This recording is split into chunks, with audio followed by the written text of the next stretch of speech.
So it's a ubiquitous, really dangerous isotope, and from the time they discovered it in the Manhattan Project, they knew its dangers.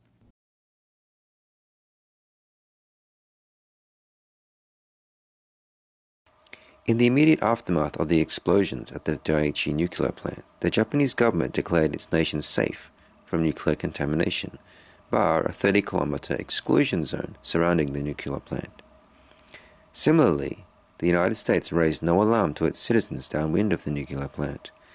Little or no consideration was given to the possibility of nuclear fallout reaching its shores. On the contrary, the World Health Organization issued a report describing how a number of people had comically poisoned themselves by taking the precaution of taking iodine tablets to protect their thyroid glands from the radioactive iodine they feared would arrive from Fukushima. Major news organizations like CNN, BBC, and Reuters chimed in with a situation normal message, often citing reassurances that the radiation exposure would be no more than that received in a CAT scan. Japanese news platforms chose not to report on the radiation altogether. There were myriad commentaries on how the radiation would never see the shores of North America. As if to reinforce a mirage of safety and to quell any public concerns, there were radiation-positive news items and commentaries. Protagonists on the left and the right sounded the non-alarm regarding the supposedly benign radiation. George Monbiot, writing in The Guardian, stated that his faith in nuclear energy was strengthened in light of Fukushima and that we needed more nuclear power plants. On the right, Ann Coulter, a conservative American political commentator, declared that radiation is actually beneficial to human health. In Japan itself, the appointed nuclear safety advisor to the Japanese government notably quipped to audiences that any ill effects of radiation could be countered by the mere act of smiling in its presence. There were innumerable reassurances that if there were Fukushima radiation present, it was in such low concentrations as to be unworthy of concern. Dr. Michio Kaku was one of the few voices allowed on mainstream media, calling the Fukushima disaster for what it truly was. That's right. This could be the granddaddy of all industrial accidents. In December 2011, the Japanese government and TEPCO announced that they had achieved cold shutdown of the 3 reactors. This proved to be an empty milestone, as it was merely an announcement of what was on their timetable for shutdown, rather than a reflection of any physical achievement. However, a successful shutdown was in fact achieved, that is, the shutdown of any negative news about the reactors and the Daiichi plant. The government invoked Article 15 of the Constitution, permitting them to negate and suppress any reporting of the disaster they saw fit. Indeed, the Japanese media and entertainment complex fell into line. In reality, what was occurring behind the scenes from March 11 onward at TEPCO and within the Japanese government was a sordid drama of sheer panic, cover-up, and disinformation. Within hours of the accident, we now know it was like the Keystone Cops.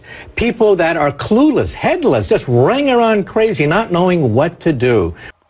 On March 11, 2011, the tsunami wipes out the Fukushima Daiichi plant's water cooling systems, causing the nuclear fuel rods in reactors 1, 2, and 3 to heat up and explode. At reactor 4, there is a large hydrogen explosion. These incidents release tremendous amounts of radiation and radioactive hot particles into the air. TEPCO raises no alarm to the public.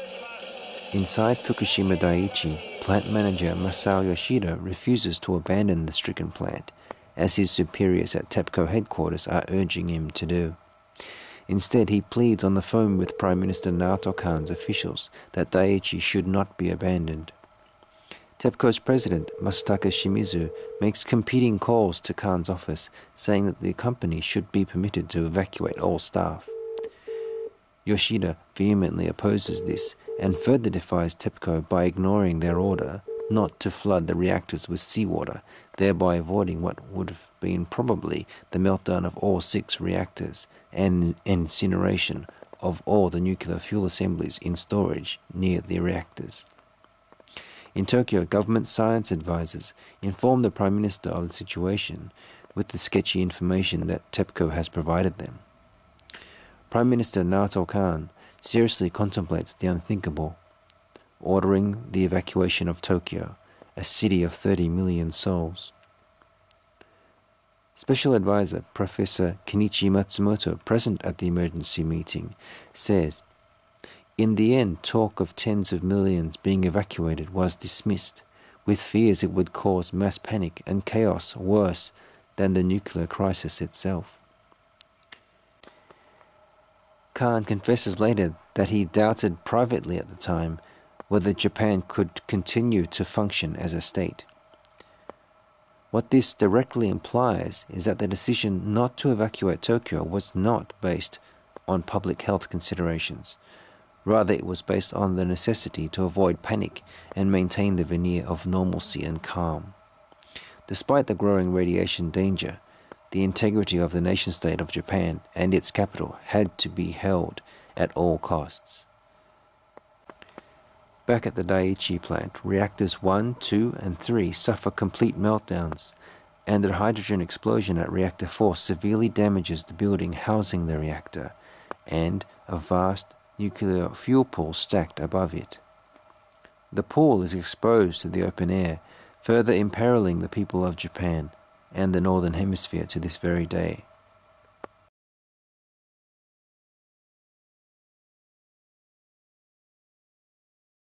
While the decision not to evacuate Tokyo and North Japan made by the Prime Minister may have avoided panic and chaos, they have only resulted in a very calm and orderly irradiation of tens of millions of Japanese people. With time, even low doses of radiation kills, maims, reduces life expectancy, causes birth deformities, and manifests itself in lesser, seemingly unrelated maladies, ranging from heightened skin irritation to severe lethargy. No level of radiation exposure is safe, and the effects are cumulative. Also, hot particles released from Fukushima are not easily detected. Once breathed in, they become internal emitters, irradiating the surrounding tissues and causing cancers. But after the Fukushima meltdown, the Japanese government inexplicably switched off all public radiation readers and meters. The government even raised the acceptable level of radiation for children from 1 millisievert to 20 millisieverts a year, the same as nuclear power plant workers. It was as if by the mere making of government decree, the biology of children had magically changed to that of an adult in terms of radiation tolerance. Radiation does the greatest damage to children and the unborn, as they have the fastest growing cells. Radiation stunts their growth and greatly reduces their life expectancy. If we are to consider what could be the health legacy of Fukushima, perhaps we should consider the Chernobyl meltdown of 1986. To date, the Chernobyl accident has been estimated to have killed 1 million people worldwide. We must remember that the Chernobyl reactor had a partial meltdown while running at low capacity. At Fukushima, there were 3 complete reactor meltdowns in reactors that were running at full capacity. These fuel rods contained not only cesium, but MOX, plutonium-based fuel. Nuclear scientist Arne Gunnarsson opined that Fukushima is at least 10 times worse than Chernobyl. Chernobyl was in a sparsely populated area. Fukushima Daiichi is in a relatively densely populated area, with the huge metropolis of Tokyo only 250 kilometers away, inhabited by 30 million people. In the year after Chernobyl, all European fresh produce and milk was banned, and food was shipped in from outside areas.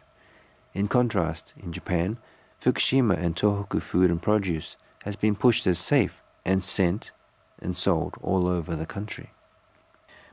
Members of the popular boy band Tokyo went on TV to express their support by eating Tohoku agricultural produce.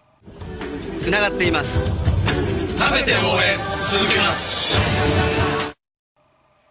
While their relative youth may aid staving off radiation illness for a few years yet, a middle-aged TV presenter, Norikazu Otsuka, was not so lucky. He ate Fukushima produce on air regularly and in short time was diagnosed with acute leukemia and hospitalized. Some Japanese citizens have not waited on their government to be the final arbiter of what the actual radiation risk is in their country. Individuals have been doing surveys with personal Geiger counters, finding and measuring time and time again areas with radiation well beyond what is deemed safe for children, not to mention adults. This is occurring not just within the 30-kilometer exclusion zone from the nuclear plant, but in major population centers 200, 300, even 500 kilometers from Fukushima.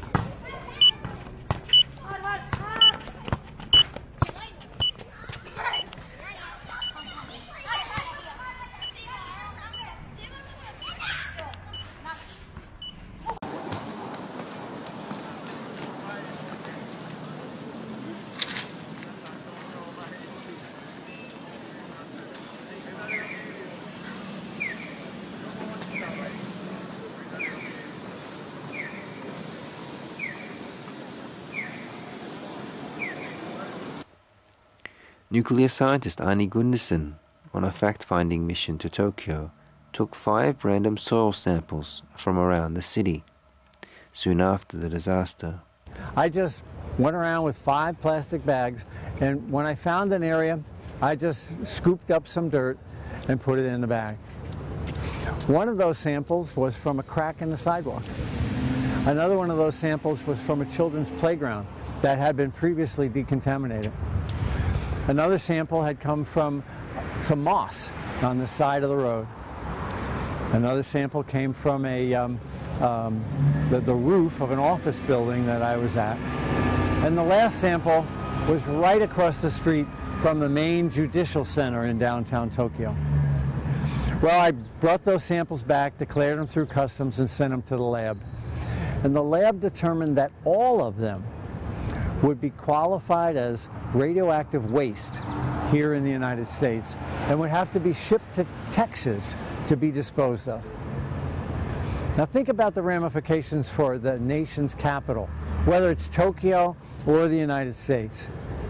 How would you like it if you went to pick your flowers and were kneeling in radioactive waste?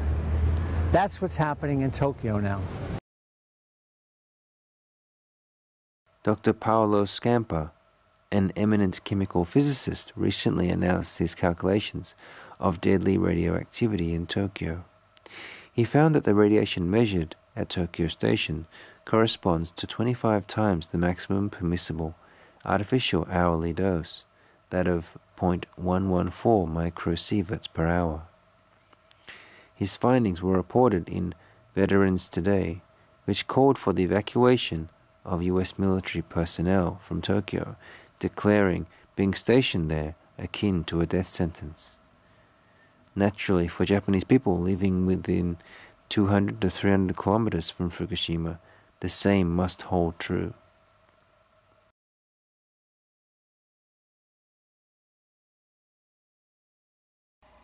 It has not taken long for the radiation to physically manifest its presence.